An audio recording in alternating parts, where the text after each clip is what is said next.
Bienvenue dans notre magazine Politique et Économie avec un numéro aujourd'hui dédié aux mensonges et spécialement aux mensonges en politique. Et pour en parler, je reçois Philippe Pascaud. Bonjour monsieur. Bonjour jeune homme, comment vas-tu ?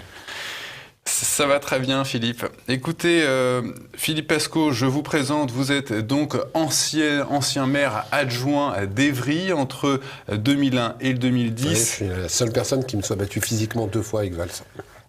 Ancien conseiller régional d'Île-de-France entre 2004 et 2010 et vous publiez cet ouvrage « Mensonges d'État » chez Max Milo, un ouvrage donc sur la collusion entre les politiques de droite et de gauche confondus. Tout à fait. Et les lobbies, également un réquisitoire contre l'actuel président de la République, Emmanuel Macron. Philippe Pascaud, vous êtes pour la transparence absolue en politique. Faut-il toujours dire la vérité au peuple ? N'y a-t-il pas des mensonges nécessaires parfois ? Par principe, il faut toujours dire la vérité au peuple, mais on va pas faire de poujadisme. Il y a des secrets de défense, il y a des choses qu'on ne peut pas forcément dire. Mais quasi dans la totalité des faits, on ne doit pas mentir au peuple. Les élus doivent être transparents. Pourquoi ces gens-là ne veulent pas donner leur salaire ? Pourquoi ces gens-là ne veulent pas parler d'argent ? En plus, il faut que tu le saches, si tu ne le sais pas encore. Mais c'est notre argent. Donc moi, j'aime bien savoir combien j'ai sur mon compte en banque. Et bien ces gens-là ne veulent rien nous dire. Ils ont le droit de dépenser notre argent, mais ils n'ont pas le droit ils veulent pas nous dire souvent comment. Mais parfois, quand on leur demande cette transparence absolue, on vous répond « mais on n'est pas en dictature, laissez-nous agir ». Elle me fait pas rigoler. S'il y a bien un endroit où il n'y a pas de transparence, c'est bien en dictature. Donc l'excuse, elle est bidon. Ils veulent pas la transparence parce que ça nuit à leurs propres intérêts, c'est tout. Donc vous pensez quand même qu'il y a un minimum de mensonges acceptables, par exemple pour la sécurité nationale ? C'est évident, je veux dire, ça serait idiot de dire ça. On va pas donner non plus la clé de la porte de nos centrales nucléaires, faut pas déconner. Mais un maximum de transparence est nécessaire en politique. Nous avons besoin de retrouver cette confiance. Et la confiance ne se retrouve que par la transparence. Quand tu caches quelque chose, c'est que c'est pas net. Le sous-titre de votre ouvrage, Philippe Pascaud, c'est « Plus vous saurez, moins ils pourront ». Donc vous, c'est le citoyen lambda, il, c'est la classe politique. Mais est-ce que les citoyens ont vraiment envie de savoir toute la vérité ? Alors je ne me pose pas le problème de savoir si les citoyens ont envie de savoir la vérité. Je me pose le problème en sachant qu'on ne doit pas la cacher. Après, à chacun d'être acteur de sa citoyenneté, et aller chercher la vérité. Mais aujourd'hui, on nous la cache. Je veux dire, on va en parler, je pense, au cours de l'émission. Mais à Rouen, on en est un bon exemple. On recommence Tchernobyl. Le nuage s'est arrêté à la frontière. Il faut arrêter de mentir aux citoyens. Le citoyen a besoin de vérité.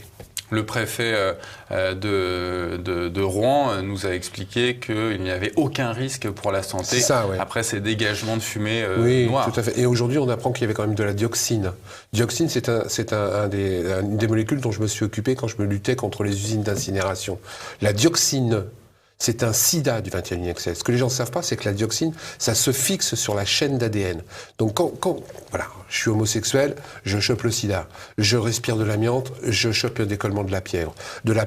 Mais la dioxine se fixe dans la chaîne d'ADN. Donc c'est vos enfants, vos petits-enfants qui vont choper ça. Et ça donne de bifida, la colonne vertébrale qui s'ouvre en deux. Ça donne des trucs très graves, la dioxine.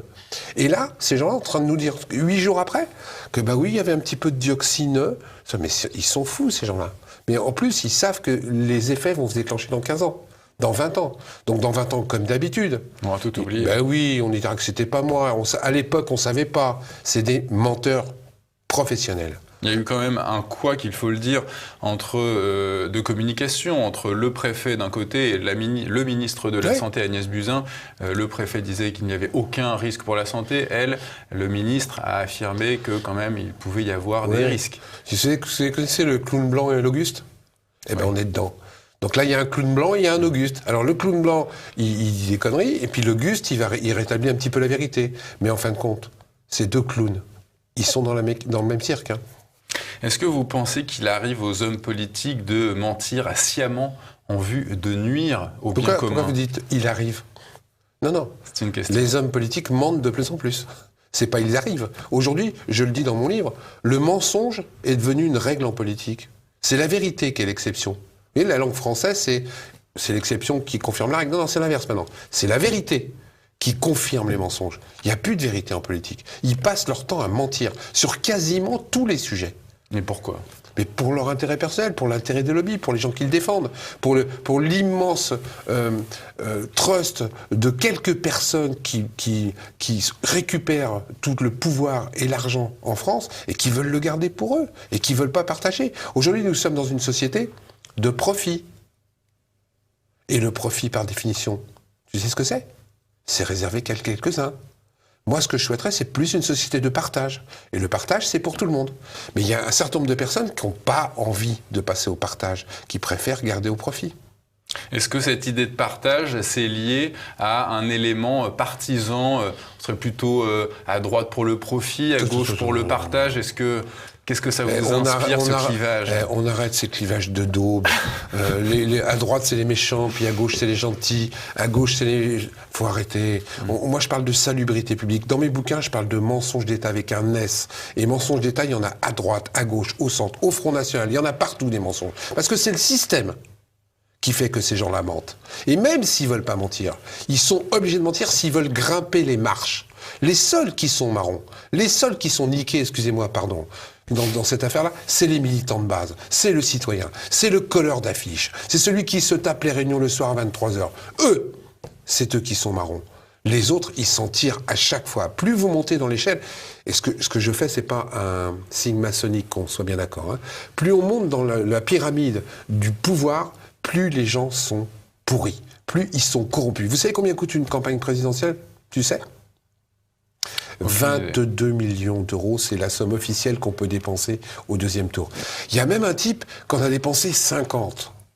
Et il peut pas dire que c'est pas vrai, il s'est fait gauler. Et moi, quand je vois la campagne de Sarko, et quand je vois la campagne de Hollande, et quand je vois la campagne de Macron, c'est à peu près la même campagne. Sauf qu'il y en a un dont on a découvert les factures, et il y en a d'autres, à mon avis, on n'a pas découvert les factures. Tu les as, les 50 millions d'euros ? Certainement pas. Eh ben moi non plus. Et c'est marrant, il y a des types en un an, ils les ont. Mais si moi je te donne 2 ou 3 millions d'euros, d'une manière ou d'une autre, je veux un retour sur investissement. Et bien aujourd'hui, le retour sur investissement, il se fait de plus en plus vis-à-vis des gens qui ont de l'argent, et qui ont donné, et qui ont craché au bassinet. Et ça, c'est pas normal. Un élu, c'est fait pour servir.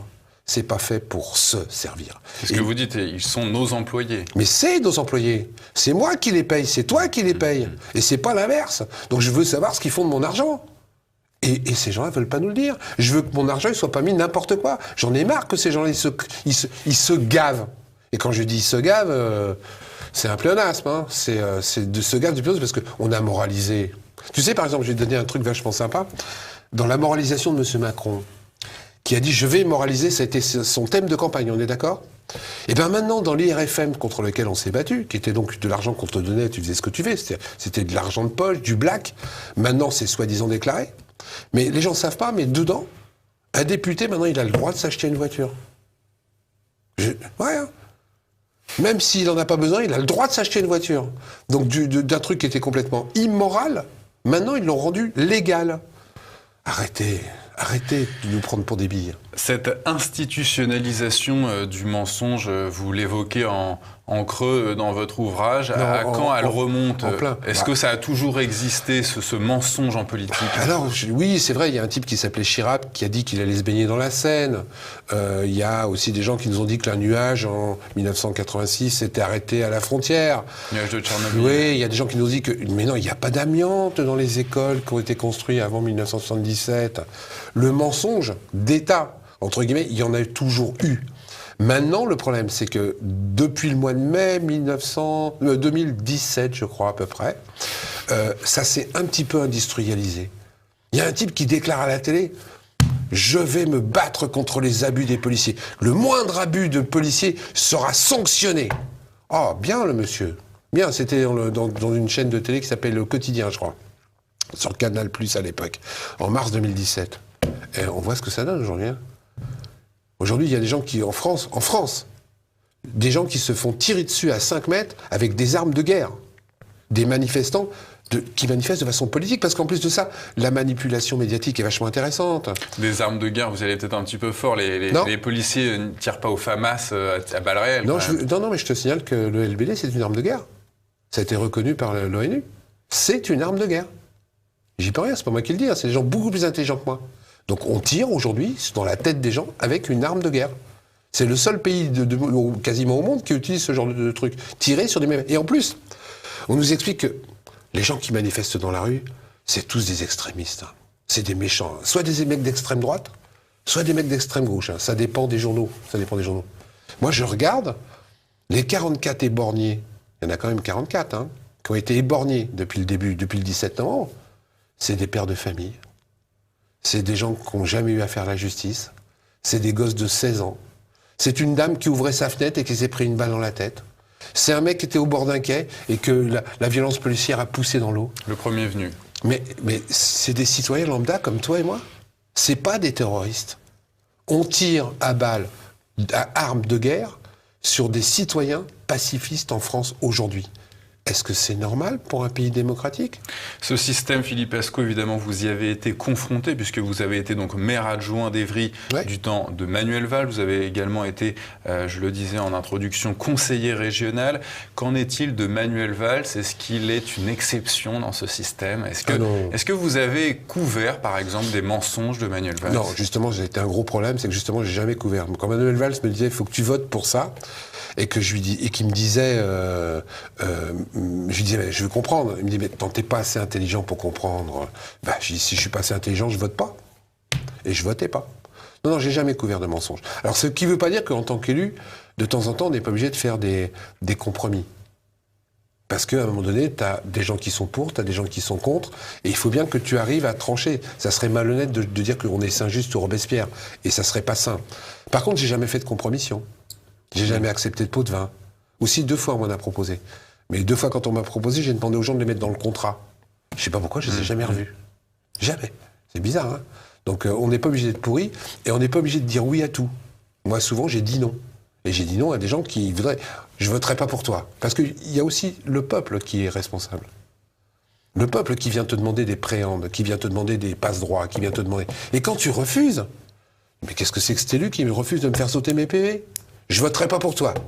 Pas facile, hein, des fois, de dire non. Moi, j'ai dit plusieurs fois non et j'ai perdu des électeurs. On a assisté ces derniers jours à la venue de Manuel Valls en France, qui est désormais installé... Non, c'est pas Manuel Valls, c'est l'Espagnol.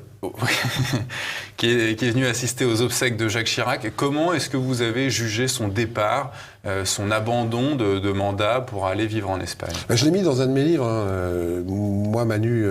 salut Manu, si tu m'écoutes. J'adore faire ça, il supporte pas.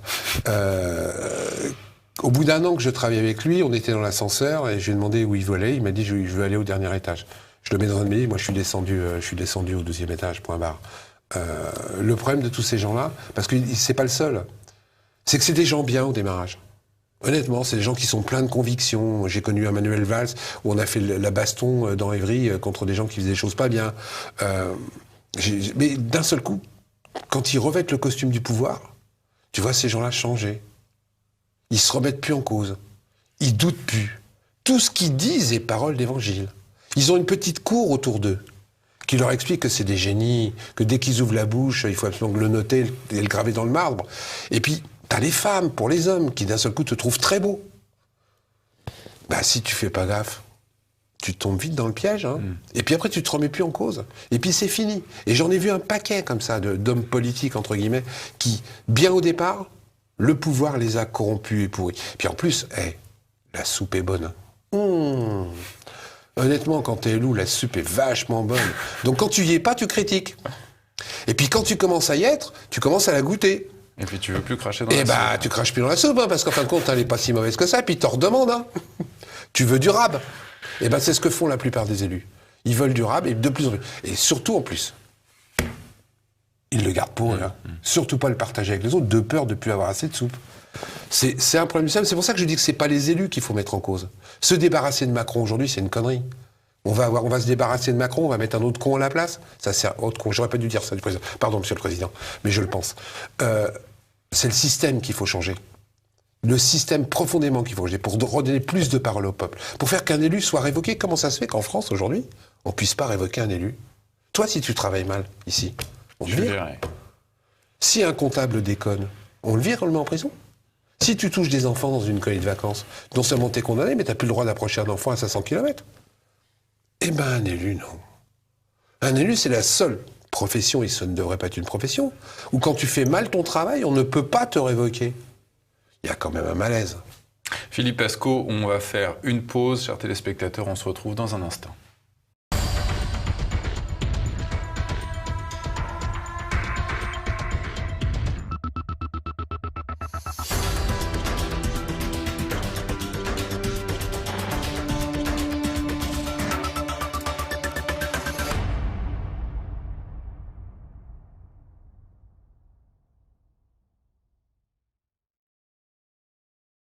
Toujours en compagnie de Philippe Pascaud pour la présentation de son ouvrage « Mensonges d'État » chez Max Milo. Je connais l'auteur en plus. Philippe Pascaud, vous énumérez un grand nombre de mensonges dans votre ouvrage. Ça va de la vache folle au nuage de Tchernobyl qu'on a déjà un petit peu évoqué, le Rainbow Warrior, Maud Fontenoy qu'on présente comme une idole, comme l'idole de l'écologie. Enfin, elle a été remplacée depuis. La mise en scène de Sarkozy en visite chez un équipementier automobile, etc. Oui, très bien ça. Super. En plus, j'ai oublié, je ne l'ai pas mis dans le livre. Non seulement ils ont fait venir des figurants, mais ils se sont démerdés pour qu'ils ne soient pas plus grands que Sarkozy, quoi. De façon qu'à l'image, on n'ait pas l'impression qu'il soit petit. C'est assez génial comme manipulation. Vos 3 mensonges préférés, les plus ignobles? Les plus ignobles, Macron, qui a déclaré qu'il allait moraliser la vie politique française et qui a fait tout le contraire. Ça, c'est ignoble. Qu'est-ce qu'il avait promis? Qu'est-ce qu'il n'a pas fait? Ben, on n'a que 30 minutes. Il avait promis déjà que les élus seraient honnêtes. Il avait promis que le casier judiciaire vierge, plus aucun élu ne pourrait se présenter. Il m'a envoyé quelqu'un, je crois que c'est en janvier 2017, pour que je lui fasse une petite note sur le casier judiciaire vierge. Il l'incorpore dans son programme, page 27. Ils en parlent lors du débat télévisé qui s'est fait à 11. Je dis, c'est bien. Il devient président. Aujourd'hui, je l'ai mis dans mes livres, il y a des gens qui sont même, et écoute bien, inéligibles et qui sont encore élus. Ce type-là nous a menti. Il a dit qu'il allait moraliser. Alors aujourd'hui, on n'a plus le droit d'embaucher sa femme. C'est pas bien. Tu peux pas embaucher ta femme, tu peux pas embaucher ta fille. Par contre, tu peux toujours embaucher ta maîtresse. Parce que ça, c'est vrai. Mais c'est pas ça qu'on voulait. On voulait qu'il n'y ait pas d'emploi fictif. Moi, que tu embauches ta femme ou que tu embauches ton fils, j'en ai rien à faire. Ce que je veux, c'est qu'elle bosse et qu'elle soit compétente. Eh ben ça, c'est pas fait. Il y a même un truc super génial. Maintenant, un parlementaire, député, peut toujours être avocat, d'accord ? Déjà, ça, c'est pas très... parce que moi, j'ai du mal à comprendre qu'un parlementaire qui, normalement, devrait bosser à plein temps, ait le temps d'avoir son cabinet d'avocat, en plus. Et puis d'avoir des clients, et puis de plaider, et puis de trouver des sous. Eh bien, avant Macron, on avait le droit de savoir, et c'est comme ça que j'ai su qu'il y avait une dame maire dans le... Je sais plus quel arrondissement à Paris. Putain, elle a eu un enfant, elle s'appelle D. Ça commence par un D, son nom. Tu sais, elle est maire de Paris, elle a été... Comment elle s'appelle? DA. On fera apparaître son nom en post-production. Voilà, tu sais, ça commence par DA, ça se termine par TI, c'est ça? Et comme ça qu'on a découvert qu'en tant qu'avocate, elle a touché un chèque de 400 000 euros, elle a touché un chèque de 600 000 euros en tant que députée européen, et puis en tant que garde des Sceaux. Et bien maintenant, grâce à Macron, on ne peut plus connaître le nom des clients des avocats qui sont députés. C'est ça de la moralisation? Ça, c'est un gros mensonge de M. Macron. 2 autres mensonges énormes. Un autre, on va prendre un autre pour le Rainbow Warrior. Quand vous lisez l'histoire et vous apercevez que même le Premier ministre, Laurent Fabius, de l'époque, n'était pas au courant de la magouille. C'est énorme, quoi. Rappelez-nous Rainbow Warrior, c'est donc Greenpeace. C'était un bateau qui était garé, qui était dans un port. Et il y a une équipe d'agents secrets français qui l'a fait sauter. Malheureusement, il y a un photographe qui est retourné dedans et qui est mort. Donc, et on s'est aperçu que c'était les services secrets français qui avaient fait ça, dont faisait partie le frère de Ségolène Royal. Quoi. Comme quoi, l'histoire est assez amusante. Ça, c'est un deuxième gros mensonge. Et le troisième grand chose marrant que j'aime bien, parce que on peut le dire, il y a prescription, il vient de mourir, c'est le mec qui était président qui a dit qu'il allait se baigner dans la Seine. Jacques Chirac. On attend toujours. En même temps, je ne sais pas si c'est très bon pour la santé de se baigner dans le fleuve. Je ne sais pas, mais lui, il a dit qu'il allait le faire, parce que la Seine allait être saine. Il ne l'a jamais fait. Et c'est le problème des hommes politiques. Comme les gens n'ont pas de mémoire, ils promettent n'importe quoi. Les gens le gobent, et puis après, ils oublient. Moi, j'oublie pas. Je note. À propos d'autres chefs d'État, d'anciens chefs d'État, vous tirez à boulet rouge sur Nicolas Sarkozy en évoquant toutes les affaires judiciaires dans lesquelles il est impliqué, mais pourtant Nicolas Sarkozy n'est pas condamné. Ben oui, c'est normal, ils ont des bons avocats. C'est normal. La loi est à plusieurs vitesses aujourd'hui. Si tu as un bon avocat, si tu es un élu, si tu connais les gens, si tu vas au Rotary Club, si tu dînes dans certains endroits à Paris le soir, mais tes procès, ça peut durer 20 ans. Il y a un type qui s'appelle Tibéri, d'ailleurs, qui a été condamné au bout de 21 ans. Il y a un type qui s'appelle Chirac, qui a été condamné au bout de 17 ou 20 ans, lui aussi. Par contre... Non, mais le contre-exemple, c'est le maire de Levallois, Monsieur Balkany. Mais c'est la même chose. Force est de constater qu'aujourd'hui, il est derrière les barreaux. Mais force est de constater que médiatiquement, ça arrange bien, mais au bout de combien de temps il est derrière les barreaux C'est le même problème. Tu sais, c'est vachement facile. Tiens, je vais t'en donner un autre. Monsieur Sarkozy, qui vient donc d'être mis en correctionnel, d'accord ? Il est mis en correctionnel, hein, il a réussi un truc en cassation. Donc il est mis en correctionnel pour un détournement quand même de grosso merdo 20 millions d'euros. C'est à peu près ça qu'on est en train de lui reprocher. C'est frais de campagne. Ouais, j'ai vu de quoi il est passible. 3 750 € d'amende. Et d'un an de prison. Et d'un an de prison avec sursis parce qu'il est primaire. Donc 20 millions d'euros, 20 ans de procédure, enfin 20 ans non, puisque ça date de 2012, donc là c'est 7 ans de procédure, 7 ans de procédure, 1 an avec sursis, et encore, parce qu'il a un bon avocat, et 3 750 € d'amende. Mais de qui se moque-t-on ? Eh bien c'est ça la justice aujourd'hui. Par contre, si t'es gilet jaune, et que t'as rien fait, eh bien là j'ai un ami qui a pris une amende de 135 € parce qu'il avait une cravate jaune. J'ai des gens qui ont fait 72 heures de garde à vue parce qu'ils avaient le malheur de marcher à deux dans la rue. Aujourd'hui, on te met en prison. On te condamne uniquement parce que tu es dans la rue. T'as pas fait de délit. J'ai quand même un problème par rapport à ça. Où elle est la justice ? Où elle est l'éthique ? Moi, je suis pas contre qu'on réprime, etc., mais que la justice soit la même pour tout le monde. Que tu sois riche ou que tu sois pauvre. Comment ça se fait qu'on ne condamne pas ceux qui détournent de l'argent au minimum à ce qu'ils ont détourné ? Au minimum. Aujourd'hui, je vais prendre un adjoint de Rambouillet, qui est dans un de mes livres. Le mec, il avait détourné des millions d'euros. Il n'était pas solvable, c'est la mairie qui a payé. Comment ça se fait ? Tiens, je vais t'en citer un autre aussi par rapport à la justice. Tu te souviens de l'affaire Servier ?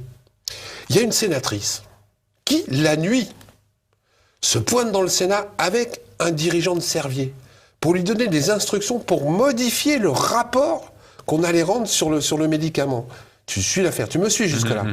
Mise en examen, etc. Protection fonctionnelle pour la dame. Elle est même plus sénatrice. C'est-à-dire que c'est la collectivité qui lui paye un super avocat.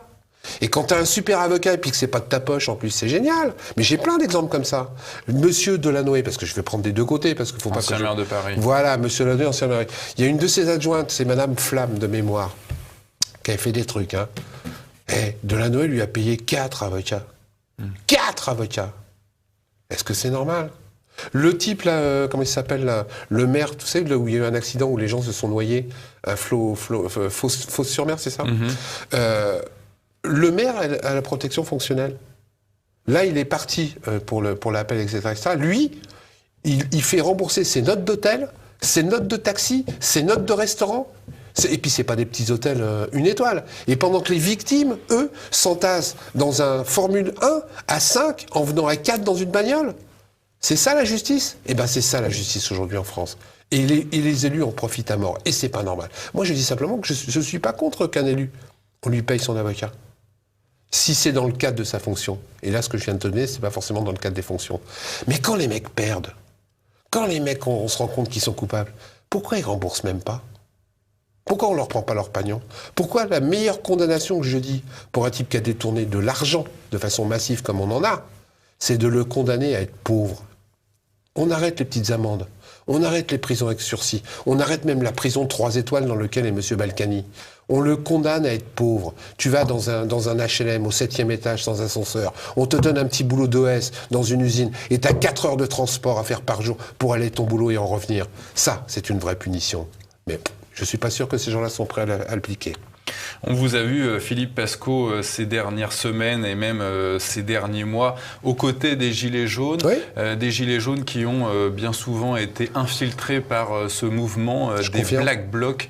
Qu'est-ce que vous pouvez nous dire sur ce mouvement ? Je dis que si on est en colère tous les deux, Tu vois, tu me casses les pieds. Je te mets un pain dans la tête. Ça soulage. Mais après, à quoi ça sert? Procès, hôpital, handicap. Donc les Black Blocs, c'est ça. Momentanément, ça soulage, ça fait du bien. Mais qu'est-ce que c'est con derrière? Qu'est-ce que c'est con? J'étais il y a pas longtemps au contre G7. Il y avait des mecs des Black Blocs, ils ont voulu nous planter, Jérôme Rodriguez et moi-même. Ça va, quoi. C'est pas, ces gens-là sont infiltrés. Moi, j'ai du mal à comprendre que j'ai vu une fois, j'ai vu 50 Black Blocs descendre de la gare du Nord habillés en noir avec des bêtes de baseball dans les mains. Comment vous expliquez que les policiers n'arrivent pas à mettre la main dessus? Je me pose la question, ces mecs-là passent tous les contrôles, dis donc, sans problème. Et puis nous, moi, l'autre fois, j'étais encore à la Madeleine, là, c'est le 21, j'ai eu droit à 5 contrôles. Et eux, ils passent tout seuls. Et puis eux, ils sont au milieu des gens. Il y a même un flic qui a déclaré, mais si on les arrête pas, c'est qu'on ne reçoit pas les ordres. Bah ouais, hein. C'est sûr, ils vont pas se taper entre eux. Il y a un policier qui vous a dit, oui, il a déclaré dans la presse. Ordre de ne pas contrôler. Ça a été déclaré dans la presse ces jours-ci. Il y a quelqu'un qui a déclaré, un policier qui a déclaré, si on n'interpelle pas les Black Blocs, c'est qu'on ne reçoit pas l'ordre. Bah, vous avez la réponse. Et si on ne reçoit pas l'ordre, pourquoi on ne reçoit pas l'ordre? Parce que les Black Blocs, ça intéresse le gouvernement. Dans toutes les manifestations, entre guillemets, de type révolutionnaire ou contestataire, tous les gouvernements envoie des casseurs. Ça se faisait déjà du temps de Pasqua, faut pas rêver. Sauf que là, encore une fois, M. Macron, il a industrialisé. Du temps de Pasqua, c'était une petite infiltration. Maintenant, ça y va, hein. Les mecs, ils sont. Quand vous avez 10 Black Blocs, s'il n'y en a pas 8 qui sont infiltrés, bravo. Vous avez un con qui suit et un alcoolique avec. Ça fait le bonheur des manifestations. Autre motif de contestation populaire... Je voulais juste rajouter à ça que, jusqu'à présent, il n'y a pas encore un seul Black Bloc qui a pris un LDB dans la tête. Pas un seul. Pourtant, ils pourraient les viser. Hein. Ben, ils ne les visent pas, eux. C'est bizarre. Mais ça, ils ne se tirent peut-être pas entre eux. Ça doit être ça. Je voulais qu'on parle de la réforme des retraites. Philippe Pasqua, vous affirmez que de l'argent pour les payer, il y en a. Mais oui, il y en a. Il faut arrêter. Ils trichent même sur les chiffres, je vais vous donner. Aujourd'hui, on peut prouver, et on prouve par A plus B. Quand on vous dit, mais il n'y a plus d'argent parce qu'il n'y a pas assez d'actifs pour payer les retraites. C'est ce qu'on vous raconte. On est d'accord? Déjà, premier point. Depuis l'année dernière, depuis 2 ans même, le taux de mortalité en France baisse. C'est-à-dire qu'avant, on augmentait l'âge, maintenant on le baisse. Donc il y a déjà moins de gens à payer pour la retraite. Oui, mais le taux de chômage augmente. Mais le taux de chômage... Non, on va en reparler. On va en reparler. 2, avant, sachez, et les gens oublient complètement, il y avait beaucoup moins d'actifs qui payaient les retraites. Parce que les femmes ne travaillaient pas. Avant, il y avait quoi? Donc aujourd'hui, il y a beaucoup plus de gens qui payent. Et qui payent plus. Donc quand on dit qu'il n'y a pas d'argent, ça commence déjà à être... Quand on dit qu'il n'y a pas de cotisants, c'est déjà un mensonge. Quand on dit qu'il n'y a pas d'argent, c'est aussi un grand mensonge. Moi, je veux qu'on m'explique. C'est quoi? C'est l'État qui coûte trop cher? Mais non. C'est la répartition de la façon dont c'est géré. 100 milliards de fraude fiscale, cher monsieur. Des entreprises énormes qui font des bénéfices énormes. Une qui s'appelle avec une pomme, qui paye 12 000 euros d'impôts par an. L'impôt sur les sociétés en France. Ouais, et ben il y en a de l'argent. Là. Puis je vais vous donner un petit truc que j'ai déjà donné dans une autre émission. On progresse aujourd'hui. Aujourd'hui, on remplace de plus en plus les hommes par des machines. J'ai du mal à comprendre qu'on ne transfère pas un peu des charges sociales sur les machines. Vous voyez, avant, dans les supermarchés, il y avait 60 caissières. Maintenant, il y a 2 caissières, 58 machines qui vont...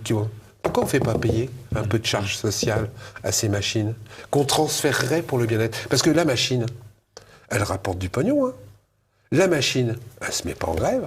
La machine, elle n'a pas de charge sociale. La machine, elle ne s'arrête pas pour les congés maternité. Donc tout cet argent, on pourrait le récupérer et en reverser une partie sur les salariés. Pourquoi ils ne le font pas? C'est marrant parce qu'en plus, quand on me met des machines dans les supermarchés, on me dit, mais c'est pour que ça coûte moins cher. Mais je regarde les produits, ils baissent pas. Au contraire, ils augmentent. Donc si les produits augmentent et les profits augmentent, ils vont dans la poche de qui? De ceux qui ont installé les machines. Pourquoi on ne les taxe pas un peu? Vous voyez, quand on commence à démonter la machine, on s'aperçoit que de l'argent, il y en a, mais qu'on ne va pas le chercher. Par contre, on vient d'embaucher 200 personnes pour contrôler les gens au RSA. Parce que la fraude sociale, c'est inadmissible. Inadmissible. Sur les mecs qui truandent sur 539 €, c'est inadmissible. Alors on va même jusqu'à fouiller dans leur compte en banque.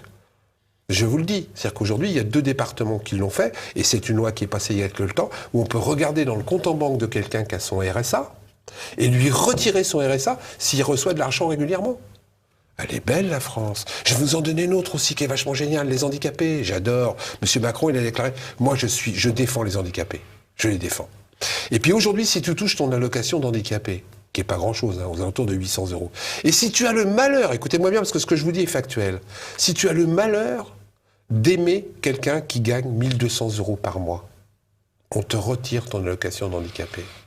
1200, c'est pas lourd. Non, mais c'est la loi. Pour vivre à deux. C'est la loi. Tu es avec quelqu'un qui gagne 1200 € par mois si tu as une allocation handicapée, on te retire. Ce qui veut dire quoi? Il faut vivre entre pauvres. Il faut vivre entre gens qui gagnent beaucoup d'argent.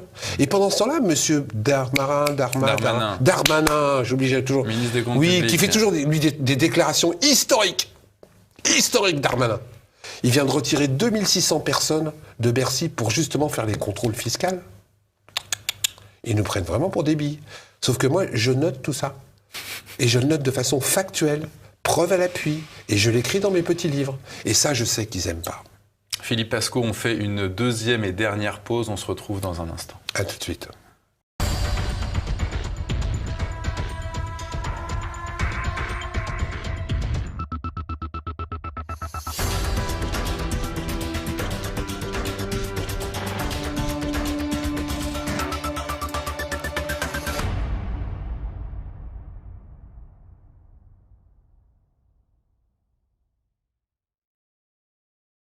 Toujours avec Philippe Pasco pour évoquer les mensonges d'État, les mensonges en politique. Philippe Pasco, dans votre ouvrage, vous faites également référence à cette novlangue, à au choix des mots. Vous dites, voilà, le choix des mots en pays démocratique, il est très fort, alors que voilà, il faut que ça soit très tortueux, il faut que ça soit très insidieux. C'est-à-dire qu'on emploie des mots qui, quelque part, empêchent toute contestation et ont l'air de vérité. Et à partir du moment où on fait ça, c'est pas ça, c'est Orwell qui a commencé. Il y a un type aussi qui le fait très bien, qui s'appelle Franck Lepage. Je vais vous en donner un exemple. La loi sur les enseignants, qui est une véritable loi de destruction de l'expression des enseignants, et il y a plein de trucs derrière où les enseignants en France, qui sont déjà malheureux, qui sont déjà en souffrance, vont encore plus pleurer. On a appelé ça la loi confiance. Pas bête. Vous allez manifester dans la rue en disant « Je suis contre la loi confiance ». D'emblée, les mecs, ils sont coincés. D'emblée, ils sont coincés. Et on emploie des mots comme ça qui sont dénaturés de leur contenu. Donc quand vous avez un mot vous ne pouvez pas vous battre contre ça. Et ça, ils le font très très bien en ce moment. On peut pas être pour la liberté de chacun. Mais oui, c'est ça. Mais si jamais vous dites que ça, on vous dit que vous êtes contre la liberté, que vous êtes fasciste. T'es coincé derrière. Tu peux plus contester, t'es un facho. C'est un truc de fou, quoi. Et ça, ils l'ont industrialisé aussi. Ils ont un cabinet pour ça. Hein. Vous savez, les parlementaires de chez Macron, les députés, il y a un cabinet. Quand il y a un type comme moi qui dit des choses qui sont un petit peu de portée, le cabinet se réunit, ils font un contre-feu. Donc ils mettent et ils envoient un message à tous les députés sur leur smartphone. Et tous les députés français. C'est pour ça que vous entendez des choses redondantes. Toute la journée, vous rencontrez n'importe quel député, vous savez, c'est comme la marque de lessive. Il a toujours avec le même produit, la même parole, etc. Et ben c'est un cabinet de chez eux qui ont étudié l'impact de la parole et des mots sur la manipulation des masses. Et ça, ils veulent le faire. Et en plus, on peut même pas le voir, parce que moi j'ai essayé de voir une ou deux députés. Ils ont une espèce de filtre sur leur téléphone qui fait qu'il y a qu'eux qui peuvent voir de face. Quand tu es là, tu ne peux pas lire ce qu'il y a sur le téléphone. Mais c'est de la manipulation massive. Et Macron excelle dans la manipulation du peuple. Et la preuve. La preuve. Ce mec-là se dit le président de tous les Français. Et aux dernières élections européennes, il a fait, vous retirez un petit peu les watts qui va, il a fait 0,9% de l'ensemble de la population. Personne ne s'en est rendu compte quand vous regardez les chiffres. Aujourd'hui, il pèse moins de 1 électeur sur 10. Et il se dit qu'il est le rassembleur de tous les Français. Aujourd'hui, tu te rends compte que l'ensemble du pays est en souffrance. Regardez, les pompiers, les avocats, les infirmières, les VTC, toutes les corporations, les enseignants, toutes les corporations sont en souffrance, toutes. Et ils nous racontent à la télé, mais tout va bien, messieurs, dames. Le pays est merveilleux. Je te le dis, je te donne un scoop. Aussi, dans 3 ou 4 mois, l'ensemble des voyants économiques en France vont aller mieux. Tout va être ouvert. Oui, beaucoup moins de chômeurs. C'est ce que vous dites, on sait les faire disparaître comme par magie, les chômeurs. Mais c'est clair. Mais il y a 220 000 chômeurs qui ne vont plus être référencés. La restructuration de l'allocation chômage, c'est fait qu'il y a 1,5 million de personnes qui vont toucher moins et qui vont plus s'inscrire au chômage. Il y en a plein. Parce que quand tu vas t'inscrire au chômage, que c'est un parcours de combattant, que maintenant il te faut 6 mois pour recharger, il y a plein de mecs qui vont plus être inscrits. Hein. Donc à partir du moment où il y a moins de chômeurs qui sont inscrits, pas parce qu'il y en a moins, écoute bien, parce qu'il y en a moins qui sont inscrits, eh ben on te dira que ça va mieux. Il y a une baisse aujourd'hui phénoménale des procès dans les conseils prud'homales. Une baisse phénoménale, je crois que c'est moins 72%. Oui, ils ont touché le plafonnement. Mais c'est normal, ils ont touché le plafonnement et tu peux être viré même en cas de licenciement abusif. Et il y a un plafonnement de 3 mois de salaire si tu as 30 ans de boulot. Les mecs, ça leur coûte plus cher en avocat que ce qu'ils vont toucher comme indemnité. Eh ben on te dit que les prud'hommes, ça va mieux. La sécurité sociale, on vient de la casser, on continue à la casser. Les médicaments sont de moins en moins remboursés. Donc les gens vont de moins en moins se faire soigner. Et pareil, en termes de justice fiscale, vous l'évoquez, Philippe Pascot, plus on est puissant, plus on a de chances d'avoir des arrangements, des aménagements auprès des agents de Bercy. Mais oui, je vais vous donner un petit scoop que je donne pas souvent. Il faut que vous sachiez que, je pense que ça existe encore, que les patrons de centres d'impôts ont une prime sur ce qu'ils récupèrent en fraude fiscale. Vous me suivez? Donc un mec qui a fruandé de 1 200 €, il n'y a aucun intérêt à négocier. Qu'est-ce que je vais récupérer? 12 francs? Par contre, un mec qui a détourné des millions d'euros, si je commence à négocier, ma prime elle va être beaucoup plus intéressante.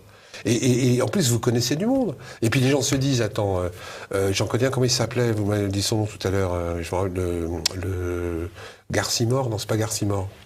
Un banquier de la place de Vendôme que oui, vous évoquez dans votre ouvrage, Carmignac. Carmignac, j'oublie jamais que son nom. Et il devait quand même, ce mec, écoutez bien, ce que je vous dis est factuel, hein, j'ai les preuves. Il avait été condamné, grosso modo, à payer 293 millions d'euros d'amende. Enfin, il n'est pas banquier, il est gérant d'actifs. Oui, gérant d'actifs, etc. 293 millions d'euros. Quand tu as 293 millions d'amende, c'est quand même que t'en as fait pas mal. Hein. Et encore, ça, c'est le dessus de l'iceberg. Parce qu'en général, tu arrives toujours à maquiller en dessous. Et un iceberg, il y en a moins au-dessus qu'en dessous. Et bien, ce mec-là, il a réussi à négocier. Il paye que 33 millions d'amende. Non, mais elle est pas belle, la vie, pour ces mecs-là. Mais continuez à truander, les mecs. Grosso merdo, il aurait placé ces 293 millions à 5%. Et ben, c'est avec les intérêts qui payaient son amende. Faut arrêter de nous prendre pour des billes. Il faut vraiment qu'on inverse la vapeur. Et quand on nous dit qu'il n'y a pas d'argent, la preuve, il y en a. Et je vais vous en donner une autre. Ça date même de Monsieur Sapin. Monsieur Sapin, mais son ministre de l'économie à l'époque, il s'appelait Montebourg. Non, Macron. Oui, celui d'après. Ils ont fait un truc génial. Ils ont fait un truc génial, c'est qu'ils ont dit partout qu'ils avaient récupéré de l'argent de la fraude fiscale. 3 milliards qui étaient rentrés. C'est bien. Moi, je creuse. Et puis, je m'aperçois que les mecs qui ont payé la fraude fiscale, ils ont eu le droit de laisser l'argent à l'étranger. T'as compris? Ils nous prennent vraiment pour des billes. De Gaulle avait fait ça aussi. Il avait fait une loi d'amnistie en se disant, vous rentrez votre pognon. En 1957. Sauf que De Gaulle, il avait dit non seulement ça, mais vous ramenez le pognon en France.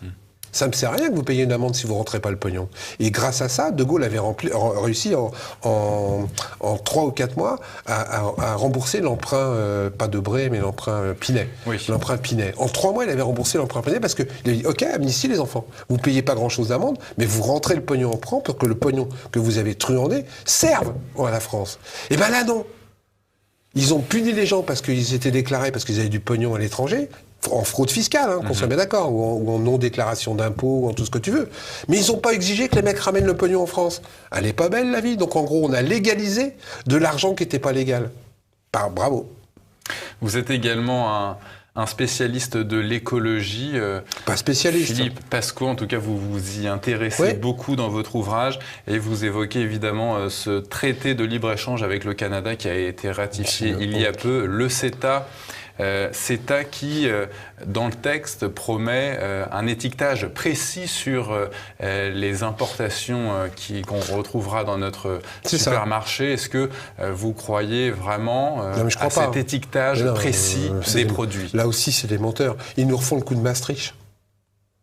C'est quoi le coup de Maastricht? Le coup de Maastricht, il y avait le TAFTA, Maastricht. Nous, on dit non, on n'en veut pas. 55% des gens qui votent contre Maastricht. hop, on nous fait Lisbonne. On nous fait le CETA. Donc en gros, c'est exactement la même chose. On a refusé le TAFTA, ils passent par la fenêtre en nous balançant le CETA. Donc nous, ils disent, mais non. Le CETA, c'est le frère jumeau du TAFTA. Mais c'est le frère jumeau, c'est pareil, sauf qu'on le fait avec le Canada. D'accord, mais qui ont les mêmes normes sanitaires, les mêmes normes environnementales. Non, ils n'ont pas du tout les mêmes. Mais par contre, le Canada, lui, a des accords de libre-échange avec les États-Unis. Ah, donc les États-Unis vont pouvoir passer par le Canada. Donc nous, on n'achète pas de bœuf aux États-Unis, piqué aux hormones, etc. Et du poulet. On va en acheter au Canada, qui les auront achetés aux États-Unis. Exactement. Maastricht, Lisbonne, c'est exactement pareil. Et ça, c'est inadmissible. Parce qu'en plus, ils ne vont pas étiqueter. Parce que s'ils étiquettent, on va le savoir. Donc, mais ils ne le feront pas. Donc ils vont nous balancer, mais ils nous baratinent à chaque fois. Vous savez qu'aujourd'hui, un produit OGM là et un produit OGM là. Vous me suivez? Vous n'avez pas le droit de le vendre en France. Vous n'avez pas le droit, hein, parce que c'est interdit l'OGM. Par contre, si vous les mettez ensemble, vous n'avez plus besoin de mettre que c'est OGM. Donc en gros, je vais pour être simple, que les gens comprennent bien. Des pommes de terre OGM, vous avez obligé de mettre que c'est des OGM. D'accord? De la purée, non, de la viande OGM, vous êtes obligé de marquer dessus que c'est de la viande OGM si c'en est, d'accord? Par contre, si vous faites un hachis parmentier en France, bah, vous n'avez plus, plus le droit de le mettre. Enfin, vous n'êtes plus obligé de le mettre. Elle n'est pas belle? Donc qu'est-ce qu'ils font les mecs qui ont des OGM à placer? Eh ben, ils font du hachis parmentier. Et donc on ne sait pas que c'est des OGM. Et ben, ils vont faire exactement la même chose avec le CETA.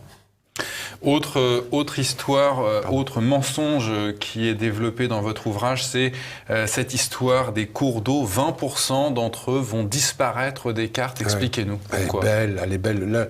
Là, j'aurais dû le dire en mensonge énorme, parce que ça, c'est énorme. Donc la pollution des rivières en France est basée et à la fois sur les produits, mais à la fois sur la longueur des rivières. Vous me suivez? À partir du moment où ils vont supprimer 20% des rivières et des cours d'eau, parce qu'en plus, pour des motifs de profit, hein, parce qu'à partir du moment où vous supprimez une rivière, c'est plus la même réglementation. Donc vous pouvez vous en servir comme malade pour arroser des friches industrielles, pour arroser de l'industrie, des industriels qui se servent de la flotte pour leur produit. Mais en même temps, vous diminuez la pollution. Donc c'est pareil, dans quelques temps, une fois qu'ils auront supprimé ça, ils vont nous annoncer qu'il y a moins de pollution dans la rivière. Bah oui, il y a moins de longueur. C'est comme pour les chômeurs. Il n'y a plus de chômeurs parce qu'ils ne s'inscrivent plus. Donc il n'y aura plus de pollution parce qu'il y aura moins de rivières. C'est aussi simple que ça. Mais c'est un mensonge de fou, quoi. Et il faut que les gens soient au courant. Ces gens-là nous mentent, il y aura toujours autant de pollution. Sauf que la référence pour la calculer sera moins grande. Donc il y en a moins. C'est un truc de malade. Moi, ça me rend fou quand je découvre. Mais il y a pire, hein. Il y a pire, les 1200 sites classés en France. Ceux de ton enfance, quand tu allais avec ton grand-père sur le bord d'une plage et que tu disais, putain, c'est beau ici. Ça n'a pas changé depuis 300 ans. Je venais avec mon père, te disait ton grand-père, et c'était exactement pareil. Mais tu sais, la France, elle a protégé ces 1200 sites. On n'a pas le droit de les dénaturer. On n'a pas le droit de les changer. C'était beau. Eh bien, il y a un décret qui vient de passer en douce, où maintenant, on va pouvoir construire un hôtel sur ces sites classés. On va pouvoir faire un parking sur ces sites classés. Parce qu'il y a un décret qui a dit qu'on pouvait le faire. Est-ce que c'est ça, la justice sociale? Mais on va t'expliquer que ça crée du travail. Les ouvriers qui vont construire l'hôtel de luxe, ça crée du travail. Ça va ruisseler vers les pauvres. Mais tous ces mensonges, Philippe Pascot, est-ce qu'au fond, c'est pas un petit peu quand même la responsabilité des citoyens qui laissent en place ces élus menteurs? Mais on est d'accord, sauf que quand tu n'as pas toutes les informations, tu peux pas. Moi, je suis pour qu'on mette le casier judiciaire sur le bulletin de vote. Au moins que les gens sachent. Dis-toi bien qu'aujourd'hui, nous sommes dans un monde de pognon. Donc celui qui a le plus de pognon, celui qui passe le plus à la télé. Et il y a un type qui s'appelle M. Ah, je me rappelle jamais son Macron, c'est ça. Qui a eu 64 couvertures de presse au moment de son élection présidentielle. 64 couvertures de presse. À la une. Aujourd'hui, nous sommes dans un monde de pognon. Donc plus tu as de pognon, plus c'est facile d'être élu. Je dis pas d'acheter les électeurs, mais de les manipuler. Donc encore une fois, c'est le système qui projette. Moi, je suis pour un truc vachement simple. Tous les candidats, quelle que soit l'élection, la même propagande. 2 affiches, 2 affiches, 2 affiches. 3 petits fours, 3 petits fours, 3 petits fours. Un meeting, un meeting, un meeting. De façon à ce que les candidats se rabattent sur le contenu et non sur l'apparence. Mais ça, ils ne voudront jamais. Parce qu'il y a un système derrière. Il y a de l'argent derrière.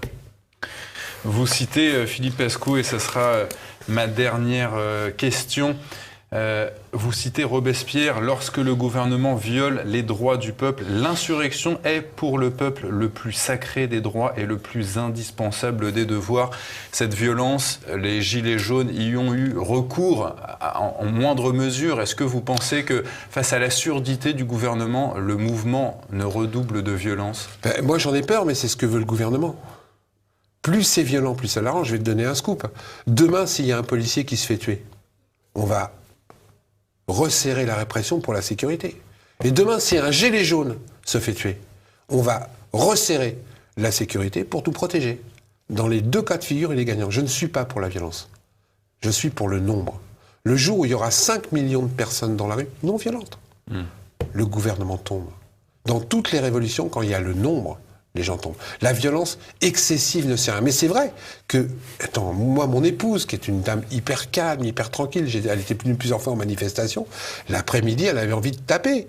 Tellement on a vu la violence des policiers, pas de tous les policiers, de certains sadiques policiers qui savent qu'ils sont protégés et qui font n'importe quoi. Moi, j'ai vu des policiers me braquer à 3 mètres, en pleine tête. Parce que avec le LBD. Avec mon chapeau et mon écharpe, on me reconnaît de loin. Voyant, ouais. Et ça les démangeait, les mecs, et ça les démangeait. Pourquoi ces gens-là, on ne peut pas les condamner ? Moi, je suis pour l'ordre. Par contre, je ne suis pas pour le sadisme dans l'ordre. Et là, en ce moment, dans les policiers, il y a des sadiques dans l'ordre. Comme il y a des connards chez les Gilets jaunes, qu'on soit bien clair. Il y a des torts de l'autre côté. Mais pourquoi ? C'est parce qu'on laisse faire et qu'on n'arrête pas les vrais. Quand le type, le type, rappelez-vous, sur la manifestation, ils ont incendié le Fouquez, il y a un type qui pistait le matin. Le matin. Ils lui ont laissé faire 51 délits référencés avant de l'arrêter en fin de soirée. Quand ils ont commencé à incendier certains gilets jaunes payés par Macron, quand ils ont incendié les Black Blocs, les bouquiniers, aux Champs-Élysées, il faut que vous sachiez que c'est quand même l'endroit où il y a le plus de caméras vidéo qui surveillent. Il y a tellement de riches là-bas qu'ils en ont foutu partout. Reliés au PC de la préfecture. Quand ils ont commencé à incendier la première boutique... Le kiosque à journaux. Allez, ils n'ont pas pu les arrêter au 2e, d'accord. Mais au 3e, ils ne pouvaient pas envoyer des hommes ? Moi, j'étais là-bas. Il y avait des policiers à 20 mètres. Ils n'ont pas reçu l'ordre d'arrêter des mecs. La violence, aujourd'hui, à mon avis, elle est à 90% organisée par le pouvoir en place et 10% par des ozos à viner, bas de plafond, etc. Ça arrange qui, la violence ? Le gouvernement, c'est tout. Ça arrange ni le peuple, ni les commerçants, ni personne. 99,9% des manifestants sont des gens pacifistes. On nous envoie 1%, et en plus, on ne parle que de ça. Philippe Pascot, je rappelle le titre de votre ouvrage, « Mensonges d'État, plus vous saurez, moins ils pourront ». C'est aux éditions Max Milo. Et je ne gagne que 1 euro par livre, donc je ne fais pas ça pour l'argent. Eh ben, c'est tout à votre honneur. Merci, chers téléspectateurs, de nous avoir suivis. On se retrouve donc pour la semaine prochaine pour un nouveau numéro de Politique Éco. Je vais y arriver. Merci, Philippe Pascot, d'être venu sur notre plateau. C'était un plaisir. Et c'est un endroit où on peut parler librement, et ça, j'aime bien. Merci, Philippe Pascot.